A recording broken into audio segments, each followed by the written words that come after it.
જીવન જોયા લાગ છે રે.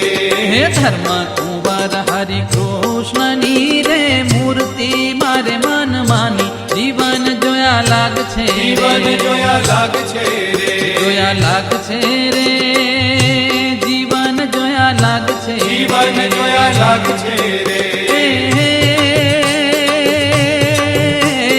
કરુણ મનોહર મૂર્તિ રે કરુણ મનોહર મૂર્તિ રે રેખા ઉઠે નાની નાની એ હા રેખા ઉઠે નાની નાની જીવન જોયા લાગ છે. જીવન જોયા લાગ છે રે.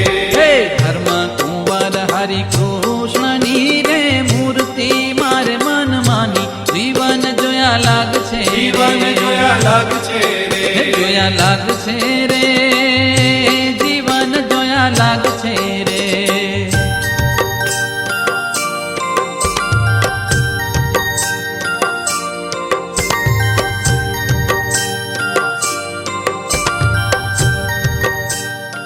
આપ તમામ ભાવિક ભક્તજનોને અમે હૃદયથી ખૂબ ખૂબ આમંત્રણ પાઠવીએ છીએ. આપ સૌ ભક્તોને ભલામણ કરીએ છીએ કે આ મહોત્સવમાં પધારે અને આપણે મોક્ષનું ભાથું બાંધી લેવું. અહીંયા ભગવાનની કથા વાર્તા થશે તેમજ અનેકવિધ કાર્યક્રમોથી સજ્જ આ ઉત્સવ આવી રહ્યો છે, જેમાં બાળકોના વિકાસની વાત છે, યુવાનોને એકત્રિત કરીને એમનામાં રૂડા સંસ્કાર આવે એવી એક દિવ્યતાની વાત છે. મંચ ઉપર 1008 કરતાં પણ વધારે સંતો ઉપસ્થિત રહી તમામ ભક્તોના ભાવને પૂર્ણ કરશે. પવિત્ર ગોમતીજીએ લાઇટ એન્ડ સાઉન્ડ શો દ્વારા ભક્તોને ખૂબ સુખ આવે એના પર સુંદર મજાના આયોજનો થયા છે. અને વિશેષપણે અમારો જે ભાવ છે કે ભગવાન સ્વામિનારાયણે જીવ પ્રાણી માત્રના કલ્યાણ કરવા માટે જે સંપ્રદાયની સ્થાપના કરી હોય, જેમાં સ્વયં પોતે જાતે દટલો દાખલો કર્યો હોય, ત્યારે મૂળ વાત જન જન સુધી પહોંચે એના માટેનો અમારો પ્રયાસ છે. અમારા સંપ્રદાયના ખૂબ વયોવૃદ્ધ સંત સદગુરુ શ્રી હરિસ્વરૂપ સ્વામી ધ્યાની સ્વામીનો એક રૂડો સંકલ્પ કે આપણે હરિકૃષ્ણ મહારાજને જન જન સુધી પહોંચાડવા છે. હરિકૃષ્ણ મહારાજ શું છે? ભગવાન સ્વામિનારાયણ સ્વયં એમાં બિરાજમાન છે. અમારા મૂર્ધન્ય નંદ સંત સતાનંદ સ્વામીએ સત્સંગી જીવન ગ્રંથમાં લખ્યું છે કે વ્રતાલય ભગવાન જયતી સાક્ષાત. એ વડતાલમાં હરિકૃષ્ણ મહારાજ વિરાજમાન છે. એમાંથી મહારાજ પ્રત્યક્ષપણે અનેક ભક્તોને એમને દર્શનને સુખ આપ્યા છે. જીવ પ્રાણી માત્રનું આ લોકને વિશે સુખ થાય એના માટે સ્વામિનારાયણ ભગવાને અહીંયા લક્ષ્મીનારાયણ દેવની પણ સ્થાપના કરી છે. મને એમ થયું કે આ હરિકૃષ્ણ મહારાજનો આપણે સમય કરો ત્યારે એને ટ્રેનને સામે આ બે મોટા વડીલો આ તો વાત કરી તો હવે ભલે આપણે સમય કરો. મને પૂછ્યું કે સ્વામી આ તમે શા માટે કરો છો? મેં કહ્યું કે મને કોઈ પરીક્ષા નથી. હરિકૃષ્ણ મહારાજ રાજી થાય, આચાર્ય મહારાજ રાજી થાય, સંતો હરિભક્તો રાજી થાય અને આ સમય કરો એટલે આખા દુનિયામાં હરિકૃષ્ણ મહારાજનો નખો વાગે અને આચાર્ય મહારાજનો નખો વાગે અને સંતોનો પણ નખો વાગે અને હરિકૃષ્ણ મહારાજનો આચાર્યનો પણ નખો વાગે. આખા દુનિયામાં હરિકૃષ્ણ મહારાજનું નામ ગાજનું થાય કે હેતુથી આ સમયનું આયોજન કર્યું. આ સમયો મારો છે, હરિકૃષ્ણ મહારાજનો સમયો છે.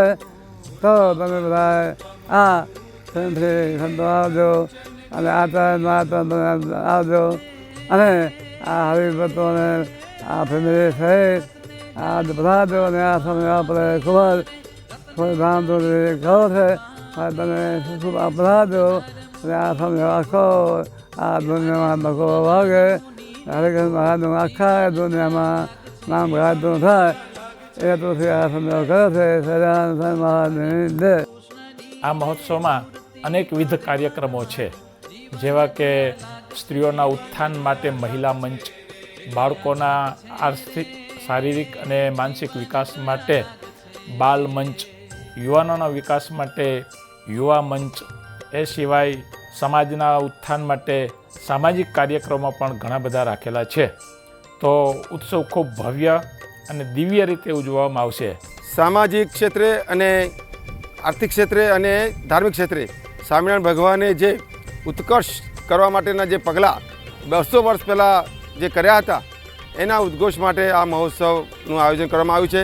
મહોત્સવનું આકર્ષણ એક 51 ફૂટની હરિકૃષ્ણ મહારાજની મૂર્તિ છે, તેનું પૂજન કરવામાં આવશે તથા હેલિકોપ્ટર દ્વારા પુષ્પવૃષ્ટિ કરવામાં આવશે અને અનેક વિવિધ પ્રકારના પ્રદર્શનો, વ્યસન મુક્તિ અને સ્ત્રી ભ્રૂણ હત્યા સામે જે ગવર્મેન્ટે સરકારે જે પગલાં લીધા છે એનું પણ ઉદ્ઘોષ કરતું આ એક પ્રદર્શન બતાવવામાં આવશે.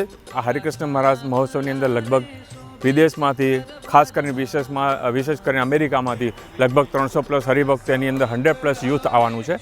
અને એ લોકોને અત્યારે કોલેજ સ્કૂલો ચાલુ છે, તે છતાં પણ હરિકૃષ્ણ મહોત્સવમાં આવવા માટે એટલા એક્સાઇટેડ છે કે 3 દિવસ 5 દિવસ 10 દિવસની રજા લઈને આવે છે લોકો. જે 10,000 બાળકો અને 10,000 યુવા મંચ આવશે એ લોકોને ગોમતીજીના કિનારે અમે એક ઓથ લેવડાવવાના છે કે દરેક યુથ અને દરેક બાળકો અહીં વૃક્ષારોપણ કરશે.